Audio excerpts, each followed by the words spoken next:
늦어도 7, 8월 달이면 완전히 이 변동성도 끝나고 올라가기 시작할 거다. 그래서 조금만 더 버티시는 게 맞지 않냐.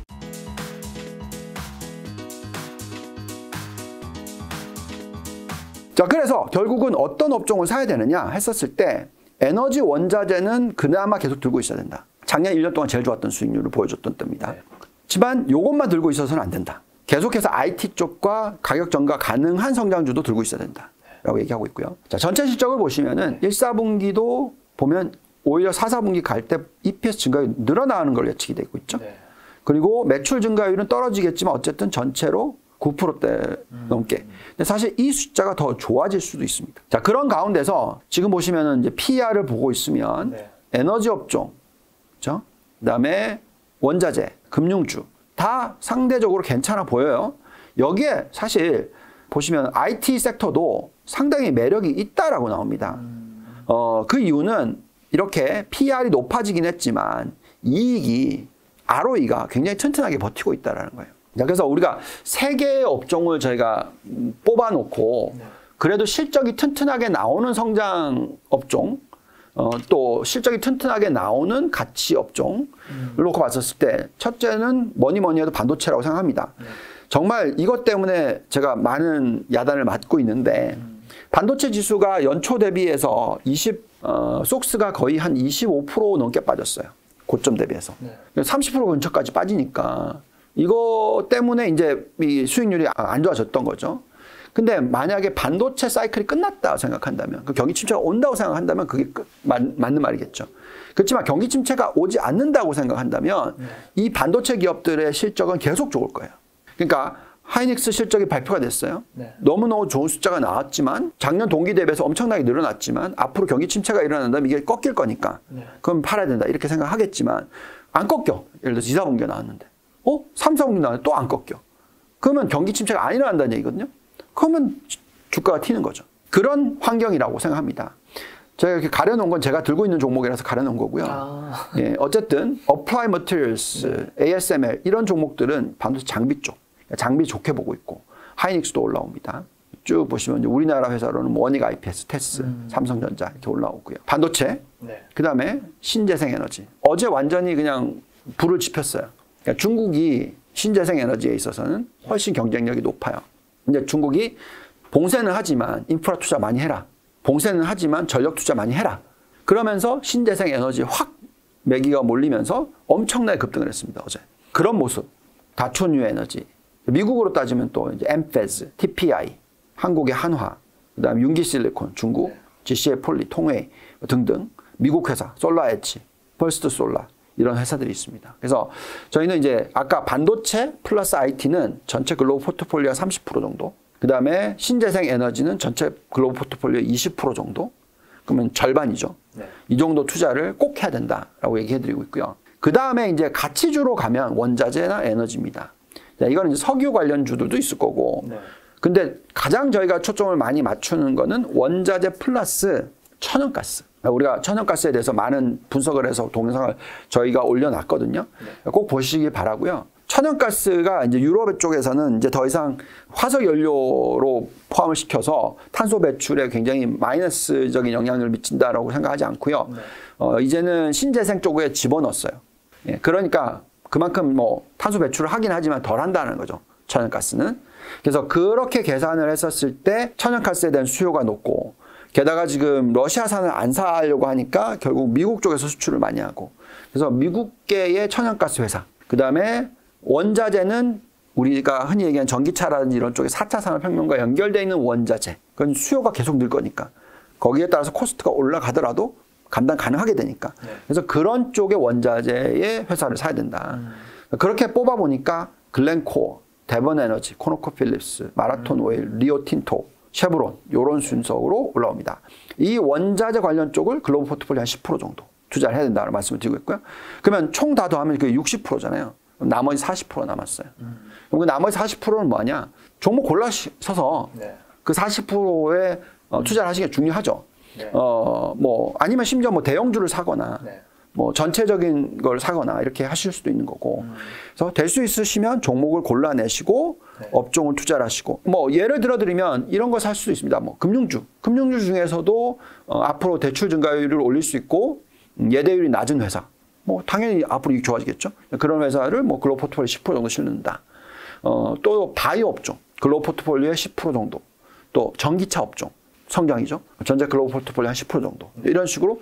그러면 전기차 10%, 금융주 10%, 바이오 10%, 그러면 30% 들어갔죠. 나머지 10%는 또 뭐 할까요? 소비재. 뭐 이런 식으로. 그렇게 포트폴리오를 구성을 하시면 또 그 업종마다 경쟁력이 있는 기업들의 수익률은 틀려요. 여기 보시면 원자재 쪽이지만 가장 매력이 있는 상승 여력이 높아 보이는 종목과 가장 낮아 보이는 종목의 차이는 크잖아요. 그래서 종목 선별을 또 잘 하셔야 돼요. 그걸 못 하시겠으면 그냥 ETF 사시면 됩니다. 그래서 그 ETF는 이렇게 ETF가 있고요.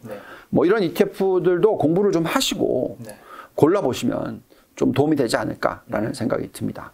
지금까지 이제 섹터를 얘기를 해드렸다면 이번 사이클이 마지막에 어떤 상승장을 가져다 주는 사이클이다라고 생각을 한다면 결국은 미국의 대표적인 기술주 13개 저희가 들여다보는 이 회사들의 고점이 아니어야 돼요. 근데 사실 올해 연초 대비해서 페이스북은 마이너스 40% 넘게 빠졌잖아요. 그리고 전반적으로 지금 대형 기술주들이 두 자릿수 하락률을 보여주고 있잖아요. 나스닥이 고점 대비해서 지금 25% 빠졌었으니까 이런 대형 기술주들도 20%씩은 빠졌단 말이에요. 그러니까 많이 빠졌잖아요. 그래서 그러면 이게 끝났냐라고 물어보신다면 그렇지 않다고 생각합니다. 왜 그러냐면 여전히 매출 증가율이 높게 나와요. 아까 말씀드렸죠. S&P 500 평균 매출 증가율이 얼마였죠? 11%. 올해 지금 나오고 있는 숫자는. 근데 지금 이 대형 기술주들이 정말 큰 회사들이잖아요. 매출 증가율이 얼마가 나오고 있을까요? 평균. 그거의 2배가 나오고 있어요. 시가총액이 훨씬 큰데 매출 증가는 그거의 2배입니다. 그렇다라는 것은 그게 꺾인 게 아니죠. 예를 들어서 그렇게 안 좋다는 넷플릭스 매출 증가율 2자릿수고요. 그렇게 안 좋다는 메타 매출 증가율 2자릿수고요. 구글 알파벳 좀 안 좋았는데 그래도 매출 증가율 23% 1사분기가. 페이스북도 20 몇 %예요. 예. 게다가 그렇게 좋다고 하는 마이크로소프트 18%. 그러니까 아까 11% 평균보다 훨씬 높아요. 이런 상황에서는 이런 대형 기술주들을 공부를 하셔서 여전히 성장률이 높다면 게다가 여기서 또 중요한 거는 가격 전가력. 매출 증가율이 높으려면 코스트가 올라가는데 이걸 가격을 전가시킬 수 있어야 되죠. 그렇죠. 매출 증가율 2자릿수가 나올 수 있는 이유가 거기에 있겠죠. 그래서 그것을 해내는 기업. 그게 제가 생각할 때는 퀄컴, AMD, 알파벳, 구글, 엔비디아, 마이크로소프트, 넷플릭스 아리까리합니다만 있고 그 다음에 여기에 지금 테슬라가 많이 떨어졌는데 예, 요거는 이제 주가를 1000불대로 계산했을 때 지금 이게 좀 며칠 전 거라서 상당히 많은 상승 여력이 남아 있다. 그래서 성장이 계속되는 한 이런 대형 성장주들이 계속 주도를 하는 시장이 여전히 유지가 될 수 있다. 예, 그렇게 생각하시면서 투자를 하시면 좋은 성과를 올리시지 않을까. 많이 힘듭니다. 뭐 저도 힘들고 많은 분들께서 정말 힘들다라는 댓글들을 많이 보내주시고 이메일도 보내주시고 하시는데 잘 버티시면 그리고 종목을 잘 골라 놓으셨다면 그냥 지금같이 날씨 좋을 때는 그냥 잊어버리시고 예, 좀 인내를 하시면 좋은 결과가 나오지 않을까라는 생각을 해봅니다. 아무래도 미국 주식에 투자하신 개인 투자자분들이 어려운 게 저는 두 번이 겹쳐서 그런 것 같아요. 한국 주식이 작년에 이제 어려우신 분들이 작년 이제 중순이나 뭐 연말부터 미국으로 많이 넘어갔잖아요. 그렇죠. 그게 딱 역시 미국이었다. 미국으로 가야 된다. 미국 나스닥, 뭐 QQQ, SPI 봐라. 근데 거기 우리가 갔을 때가 거의 이제 고점이어서 거기서도 또 한 번 먹혀버리니까. 그렇죠. 근데 어쨌든 뭐 아무리 잘 맞춰도 가장 최근의 전망이 틀리면 뭐 당연히 욕을 먹는 거죠. 어차피 우리가 하는 일이라는 게 저는 인정을 해야 된다고 생각하고요. 아무리 제가 나스닥에 대해서 4,000대부터 시작해서 예, 8,000 간다, 8,000에서 12,000 간다, 12,000에서 15,000 간다, 16,000 간다, 17,000 간다고 했는데 틀렸잖아요. 그것 때문에 더 많이 힘들어 하시겠죠. 물론 단기적으로 조정이 있을 수 있다. 20% 정도 조정이 있을 수 있다고 얘기했지만 지금 25% 조정이 온 거잖아요. 그러면 그거의 5%의 틀림에서 많은 분들이 많은 야단을 치시겠죠. 틀린 건 인정해야죠. 그렇지만 제 분석으로는 지금부터는 계속적인 조정이고 대세 하락장이 시작된 거라기보다는 다시 한번 제법 큰 폭의 상승을 하는 마지막 어떤 그 사이클의 끝부분이 남아 있다고 생각하고 투자에 임하는 전략을 펴시면 그래도 결과는 나쁘지 않으실 거다라고 생각을 합니다. 지금 본부장님이 보여주신 미국 대표 13개 종목, 이건 워낙 대형주니까 네. 이 종목은 제가 잠깐 좀 여쭤봐도 되죠? 네. 넷플릭스 가입자 수 뭐 좀 러시아로 인해서 뭐 빠지면서 주가가 좀 떨어진 것들이 많고 해서 많은 분들이 불안해 하시는데 이런 거는 본부장이 보셨을 때 지금이 뭐 폭락했으니까 싸게 사기 좋은 시점인 건가요? 앞으로도 사실 OTT가 굉장히 많아지고 있잖아요. 네. 이게 넷플릭스 이제 좀 안 좋은 신호일까요? 네. 그 OTT 시장 전체가 지금 꺾였나요? 그건 아니죠. 그건 아니죠. 네. 자, 그러면은 그 시장은 뭔가 하나의 종목은 가져가야 되겠죠. 네. 근데 가장 가격 전가력이 높은 OTT가 어딜까요? 그럼 넷플릭스겠죠. 그렇죠. 그러면 넷플릭스는 들고 있어도 되는 거죠. 결론적으로는 그렇게 생각하시기 맞아요. 전체 업종이 성장이 꺾였다. 네. 이제 성장이 이제 없다. 그러면 안 들고 있으셔야죠. 근데 OTT 시장 자체가 커지고 있다. 네. 그러면 들고는 있으셔야 될 거 아니에요. 근데 뭘 사야 되냐 생각해 봤을 때, 결국은 가격 경쟁력이 있고, 컨텐츠가 좋고, 앞으로 계속 1등을 할 그 기업을 들고 있는 게 맞죠. 항상 1등 기업을 들고 있어야 되니까. 네. 엔비디아 같은 경우도 아까 전에 굉장히 많이 떨어졌다고 말씀해 주셨잖아요. 엔비디아는요? 엔비디아랑 여기 뭐 AMD랑 다 비슷하게 지금 얘기를 하고 있는데 다들 뭐라고 얘기하면 경기 침체, 그다음에 이제 리오프닝. 그러다 보니까 이제 PC 수요가 떨어지는 게 아니냐. PC 쪽을 가지고 많이 얘기들 하세요. 근데 제가 생각할 때는 이게 4차 산업혁명 아래라고 생각하신다면 전체적인 인터넷을 이용한 모든 부분에 있어서 또 앞으로 가상화폐, 메타버스, NFT 다 생각을 한다면 그런 어떤 일시적인 성장의 둔화는 그걸 가지고 투자 전략을 세우는 건 아니겠죠. 예. 엔비디아 생각해 보시면 앞으로 자율주행이 생긴다. 뭐 앞으로 계속해서 수요는 늘어날 수 있다라고 생각하셔야 될 것 같고 AMD도 마찬가지죠. 저는 반도체만큼은 이번 사이클에서 많이 빠지긴 했습니다. 고점 대비해서 25% 빠졌으니까 이것만큼 좋은 기회가 없다고 생각합니다. 그럼 메타 같은 경우는 많이 빠졌잖아요. 네. 이게 이제 회사 사명까지 바꿨는데 이걸 또 좋게 보신 분들은 주커버거만큼 얼마나 여기 많이 고민하면서 사명까지 바꿨겠냐 하신 분도 있고 한쪽은 또 광고 매출 떨어지고 있고 이쪽에서도 뭐 딱히 성과가 별로 안 나고 있다. 그래서 이 회사는 다르게 보셔야 돼요. 어차피 SNS 상의 비즈니스, 소셜 네트워킹 관련 쪽은 이제 성장이 둔화되는 게 맞죠. 그렇죠. 예, 그렇기 때문에 이제 그 부분에 있어서는 기대할 게 별로 없을 것 같고요. 그래서 주가가 40% 이상 폭락을 했던 거고요. 그렇지만 중요한 것은 이제 메타버스인데 이쪽에서 성공을 하면 또 주가 날아갑니다. 그렇죠. 근데 이제 성공을 할지 안 할지, 누가 이길지, 뭐 로블록스가 이길지, 뭐 우리나라 네이버가 이길지, 이 메타 플랫폼이 이길지 해내는 걸 봐야 되겠죠. 근데 중요한 것은 안타깝게도 그걸 해내는 과정에서 처음에는 돈을 많이 써야죠. 그러니까 비용이 늘어나고 그렇기 때문에 중요한 거는 그 실적이 메타버스 관련된 실적이 계속 성장을 퍼센트지로 보지 마시고 예를 들어서 1년 동안에 예를 들어서 매출을 얼마나 올렸다. 그러면 그 다음에 그 매출이 또 올라가느냐. 금액이 계속 올라가고 있느냐. 계속 올라가고 있다면 그 주식은 괜찮을 수 있죠. 방금 말씀해 주신 게 좀 이어질 수 있을 것 같은데 지금 말씀해 주신 게 대부분 성장주잖아요. 네. 성장주는 어쨌든 주가도 이렇게 성장을 할 텐데 확 꺾일 때가 있잖아요. 지금처럼. 꺾인 게 다시 올라가는 것도 있을 거고 어떤 거는 이제 여기서 꺾이면서 쭉 밑으로 흐르는 게 있을 거란 말이죠. 그러니까 닷컴 버블 때를 생각하시면 답이 나와요. 그 닷컴 버블 때를 보시면 사실은 그 경제 성장률이던 모든 부분이 사실은 98년도에 ROE로 계산하면 꺾였어요. 그러니까 ROE가 피크를 치던 해가 자기자본 이익률이 97년입니다. 98년, 99년, 2000년 다 꺾였어요. 다 내려왔는데 주가는 폭등을 했죠. 99년, 2000년까지는. 왜? 매출 증가율이 두 자릿수가 계속 나왔어요. 인터넷 때문에. 계속 매출이 높은 성장을 했습니다. 근데 매출이 높은 성장을 했는데 이익이 안 따라온 거죠. 그리고 매출이 훅 떨어지기 시작했어요. 2000년도부터. 왜냐면 경기 침체가 왔으니까. 그러니까 결국 매출 증가율이 훅 떨어지면 지금 1사분기 실적 제가 뭐라고 얘기했죠?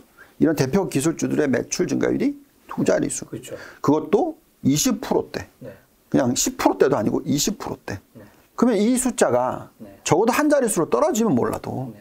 이 정도의 성장을 보이고 있는데 이게 끝났다. 그게 볼 수가 없어요. 부분적으로 말씀드린 게 생각나는 게 이게 맞는지 확인하고 싶은데 매출이 커지고 있다라는 거는 전체적 그 업종에서 시장이 커지고 있다라는 것 같고 그리고 그 기업이 영업이 커지고 있다라는 거는 그 기업이 좀 견고해지고 있다라는 느낌. 근데 매출도 두 가지가 있어요. 네. 제가 이제 대형 기술주에 대해서 이렇게 얘기를 했거든요, 옛날에. 보통 혁신을 해서 그 혁신 기업이 매출이 막 늘어나는 때는 뭐냐면 판매 대수 아니면 판매를 하는 고객 수 이게 늘어나고 있으면 당연히 성장을 하겠죠. 그렇죠. 근데 경쟁이 심화되고 이제 이게 시장이 막 이제 더 이상 커지는 속도가 한정이 되면 가격을 올리죠. 그럼 그것도 매출 증가율이 나오잖아요. 그렇죠.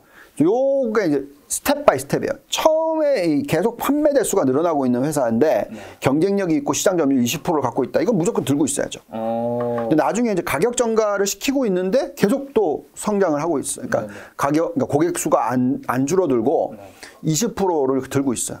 그러면 또 올라갈 거예요. 그렇죠. 근데 이제 넷플릭스가 고객 수가 마이너스 간 거잖아요. 네. 단가를 지금 올리고 있어요. 네. 근데 요 한 번에 흔들림이 온 거죠. 그렇죠. 단가를 올렸는데 시장 점유율이 안 떨어져. 네. 경쟁력이 있어. 그렇죠. 그러면 또 올라가겠죠, 주가가. 근데 그게 아니라 앞에 있는 판매 대수 고객이 떨어지기 시작을 하면서 계속 이렇게 되면 그러니까 더 이상은 성장이 안 일어난다라는 생각을 한다면 네. 판매 대수가 안 늘어난다 하더라도 그대로 유지가 되고 있다가 가격을 계속 올릴 수가 있으면 당연히 주가는 더 올라갈 거예요. 근데 가격을 못 올리겠죠, 만약 경쟁이 있으면. 왜냐하면 내가 가격을 올려봐도 컨텐츠가 별로 차이가 없으면. 그렇죠? 그땐 끝난 거죠. 그래서 그거를 다 보셔야 되는 거예요. 둘 다를. 네. 자, 그리고 아까 전에 중간 선거 끝나고 주가가 좀 오르는 경향이 있다고 보여주셨잖아요. 네. 그러면 지금 이제 아직 5월도 안 됐잖아요. 이제 다음 주가 5월인데 5, 그리고 7, 8, 9, 10, 한 6개월 정도 남은 거잖아요. 그때까지는 좀 장이 안 좋을 수도 있을 확률이 좀 높은 거 아닌가요? 그렇게 보시지 마시고요. 네. 물론 긴축이 들어가서 그럴 수가 있는데 긴축이 너무 빠른 긴축이라서 과거의 평균은 이랬어요. 연초 대비해서 중간 선거일까지 주가가 보합이란 말이죠. 그럼 그 사이에 빠졌다가 올라가기 시작하는 때가 있을 거 아니에요. 그렇죠. 그러니까 11월 달이 아니라 그 전부터 오르기 시작하겠죠. 그래서 제가 생각할 때는 늦어도 7, 8월 달이면 이제 완전히 이 변동성도 끝나고 올라가기 시작할 거다. 그래서 조금만 더 버티시는 게 맞지 않냐. 지금 이제 4월 다 됐고 5, 6, 7, 3개월 정도 결국 이 버티는 방법은 종목 고르기. 제가 포트폴리오 운영하면서 수익률이 계속 지난 몇 달 동안 안 좋을 거 아니에요. 그렇지만 겨우겨우 버틸 수 있는 이유는 뭐냐면 인버스를 사지 않고, 왜냐하면 대세 상승장 아래에 있다고 생각하기 때문에 인버스를 사는 타이밍은 완전히 끝났다고 생각할 때 제가 할 거거든요. 그 방법은 예를 들어서 전체 100이 있으면 그 중에 한 25를 덜어내요. 현금을 들고 있는 게 아니라 그 25를 S&P 500이나 나스닥 전체 ETF 인버스 3배짜리 사시면 25 곱하기 3 하면 75잖아요. 그러면 75%의 주식을 들고 있고 75%의 인버스를 갖고 있기 때문에 시장이 어떻게 되든 간에 내가 종목만 잘 골라놨으면 수익이 더 많이 나는 거죠. 그렇게 할 건데 지금은 아직까지 많이 올라가서 끝날 거라고 생각하고 있는 상황에서 인버스는 저는 안 사요. 그럼 이제 어떻게 해야 되냐면 이때는 현금을 들고 있지도 않아요. 그게 어렵거든요. 왜냐하면 이 포트폴리오를 운영하는 사람 입장에서는 돈이 자꾸 들어오기 때문에 그때그때마다 다 뭐 차이를 둘 수가 없거든요. 그래서 어떻게 하냐면 종목 선별을 하는 거죠. 그래서 저희가 지금 한 10%에서 15%, 좀 많이는 30% 가까이 종목 선별을 잘 해서 그쪽에서 올리는 수익 가지고 빠지는 걸 커버를 하고 있어요. 어느 정도. 물론 수익률이 깨지긴 하지만. 예를 들어서 어제 같은 경우에 그 대표적인 종목 2개, 전체 포트폴리오에 한 25% 되는 게 평균 10% 올랐어요. 그러면 그게 이제 빠지는 걸 커버를 해주는 거죠. 그래서 어쨌든 그렇게 버티다가 이제 나중에 쭉 올라갈 때는 다 수익이 나겠죠. 예. 그런 것을 해야 되기 때문에 이럴 때일수록 종목 공부를 하셔야 돼요. 그러니까 예를 들어서 이렇게 13개 종목이 있는데 그냥 이 13개 종목의 ETF 있잖아요. FNGS. 그러니까 이 대표 기술주를 투자하는 ETF가 있어요. 그걸 투자를 해놓으면 뭐 평균이니까 근데 그걸 못하겠으면 그냥 그러니까 종목 골라내기 어렵다고 생각하시면 그렇게 투자를 하시면 되는데 예를 들어서 이렇게 사놓으셨다면 여기 위에 있는 하나, 둘, 셋, 넷, 5개 정도만 사놨다면 절반 정도 되면 지금 현재 시점에서 그러면 수익률이 더 좋을 수가 있겠죠. 지금 퀄컴이 시간 외에서 엄청나게 오르거든요. 그 다음에 마소가 올랐죠. 어저께 장이 안 좋았는데도 불구하고 그저께부터 시작해서 지금 괜찮죠. 물론 반도체는 굉장히 시크리컬이에요. 구글이 실적이 좀 안 좋아서 좀 안 좋지만 제가 볼 때는 굉장히 매력이 있다고 생각합니다. 그래서 종목을 골라내는 작업을 하셔야죠. 테슬라가 지금 이렇게 떨어져 있지만 얼마 전까지만 해도 굉장히 많이 위쪽에 있었어요. 그렇죠. 예. 제가 테슬라를 매수를 했던 가격대가 거의 제 기억으로는 $800 중반 정도 돼서 매수를 했다가 제가 정확하게 인터뷰 다른 방송을 하고 나서 제가 얼마에 팔았냐면 한 1,100불 수준 근처에서 팔았어요. 지금 또 900불대로 떨어졌잖아요. 그렇죠. 지금 또 괜찮아 보여요. 결국은 그런 식의 어떤 운용을 할 수 있으려고 하면 또 종목을 공부를 하셔야 되니까 지금은 어쨌든 버티려면 그 3개월을 종목 공부만큼 중요한 게 없다. 예, 그리고 약간의 어떤 머니버링이 필요하다. 전체 포트폴리오를 다 샀다 팔았다 하라는 게 아니고요. 전체 포트의 한 10에서 20%, 많이는 한 25% 정도를 가지고 요 종목 샀다가 이런 식으로 하면서 수익률을 좀 지켜내시면 나중에 이제 수익률 들어올 때 확 들어오죠. 자, 아까 본부장님께서 그 경기 침체가 오기 전에 이제 본부장님이 어떤 식으로 이제 대응할 건지 말씀해 주셨는데 요즘에 경기 침체 오늘 방송에서도 여러 번 단어가 나왔잖아요. 많은 분들이 이제 걱정하니까 그런 것들이 이제 반영된 것도 있을 텐데 실제로 나중에 지금이 아니라 내년이 아니라 언젠가 어쨌든 온다면 오죠. 그때 아까 제가 말씀해 주신 건 경기 침체 6개월 전부터는 폭락하니까 주식을 다 팔아야 한다고 하셨는데 그때 뭐 주식을 다 파는 거 플러스 뭐 좀 어떤 대응을 개인 투자자라면 해야 될까요? 언젠가 오니까. 뭐 다시 말씀을 드리겠지만 경기 침체를 딱 생각해 보셨을 때 지금 코로나19가 어떻게 됐어요? 이제 우리는 위드 코로나 시대. 그죠? 리오프닝. 요즘에 뭐 클럽이 막 난리 나죠. 그럼 소비가 줄겠어요? 경기 침체 와요? 제가 볼 때는 잘 생각해 보시면 지금 중국이 저러고 있으니까 좀 많이 헷갈리실 수 있지만 경기 침체가 당분간 오지 않는다고 생각하시고요. 어느 시점에서는 분명히 오겠죠. 그때는 이제 이렇게 생각하셔야 됩니다. 아까 말씀드렸듯이 저 같은 경우에는 이제 그런 식으로 운영을 할 거고요. 예. 아니면 종목을 장기적으로 투자하시는 분들이라면 그냥 장기 종목을 그냥 장기로 투자하실 수 있는 분이기 때문에 그냥 종목을 들고 계시는 거죠. 예. 아니면 절반 정도 덜어내시고 그 절반 정도를 뭐 헤징을 해놓는다. 뭐 아까 ETF는 얼마든지 또 사실 수 있으세요. 예. 인버스 ETF를 사실 수도 있죠. 그렇지만 그렇게 하지 마시고 그런 게 싫으시면 그냥 그 50%를 달러 국채 아까 말씀드렸잖아요. 예. 3.2% 넘어가면 그 국채 ETF를 사시거나 아니면 아예 국채를 사시거나 그렇게 충분히 할 수 있습니다. 네.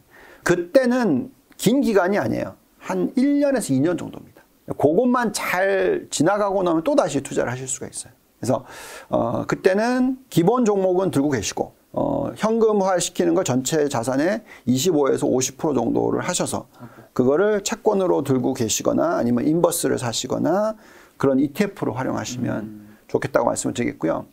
그 다음에 특히 전체 시장이 빠지는 시기니까 그때는 ETF를 들고 있기보다는 종목 선별을 하셔야죠. 그러니까 좋은 종목, 빠지는 장에서 덜 빠질 종목. 예. 근데 전체 시장이 빠질 때는 지금 본부장님 방금 말씀하신 거 빠지는 장에서 덜 빠지는 종목을 얘기해 주셨잖아요. 근데 어쨌든 그 종목도 어느 정도 빠질 텐데 예. 전체 시장 빠질 때 그냥 현금으로 다 그냥 100% 하고 하면 딱 이론적으로는 좋죠. 완벽할 것 같은데 그렇게 얘기하시지 않는 이유는 분명히 있을 것 같은데 시장이 있어야 한다는 얘기잖아요. 그러니까 미국 시장은 그런 거죠. 근데 한국 시장은 약간 모멘텀 플레이가 중요해요. 어쩔 수가 없습니다.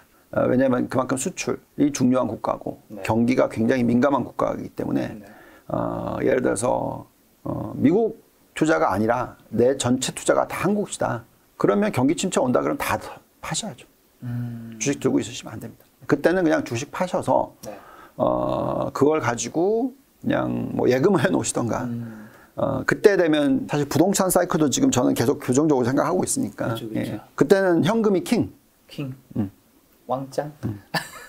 캐시 is king의 시대가 옵니다. 네. 지금은 캐시 is king이라기보다는 원래 많이 캐시 is trash라고 얘기를 하지만 네. 인플레이션 높기 때문에 그렇죠, 그렇죠. 예. 캐시 is king 시대가 한 2년짜리가 올 수 있으니까 그때는 그냥 캐시를 들고 계시는 게 맞을 거다 생각이 듭니다. 경계 침체가 언젠가 왔을 때도 내가 있는 시장이 미국이냐 한국이냐에 따라서 또 그 대응도 또 좀 다를 수 있다. 자, 지금 이 영상 보고 계신 분들은 아마 미국 주식에 투자하고 계신 분들 굉장히 많을 텐데 아마 굉장히 힘들어하고 계실 것 같은데 마지막으로 투자 조언 한마디만 좀 해주신다면. 미국 사이클은 장기적인 사이클이 맞습니다. 그만큼 주주 환원에 대한 정책이 정말 올바른 국가이기 때문에 그렇게 믿으신다면 종목을 공부를 열심히 하셨고 그 회사가 주주를 위하는 기업이다라고 생각하시면 변동성이 있다 하더라도 그냥 유지를 하시면 훨씬 높은 수익을 금리 대비해서 장기적으로 올리실 수 있으니까 자, 이럴 때는 레버리지 사용하지 마시고 네. 부채를 일으켜서 투자하시지 마시고 적어도 내가 가용 가능한 현금으로서 그냥 그 좋은 종목들을 들고 계시면 분명히 좋은 결과가 나올 거니까 물론 뭐 확신을 해드리기는 참 어렵겠지만 그래도 그럴 확률이 거의 90%가 훨씬 넘을 거라고 생각하니까 잘 버텨내시길 바라고요. 그 과정이 어려우시다면 뭐 언제든지 연락 주시고 네. 언제든지 동영상 봐주시고 제가 그렇게 최대한 많이 노력을 하고 있으니까 네. 예, 도움을 드릴 수 있도록 최선을 다하겠으니까 같이 가신다 생각하시고 네. 예, 혼자 간다고 생각하지 마시고 그러다 보면 좋은 결과 있을 거라 생각합니다. 네, 오늘 만난 손님은 유동 본부장님이었습니다. 지금까지 여러분 소중한 시간 함께해 주셔서 정말 감사합니다. 오늘도 김 작가였습니다. 고생 많으셨습니다. 감사합니다.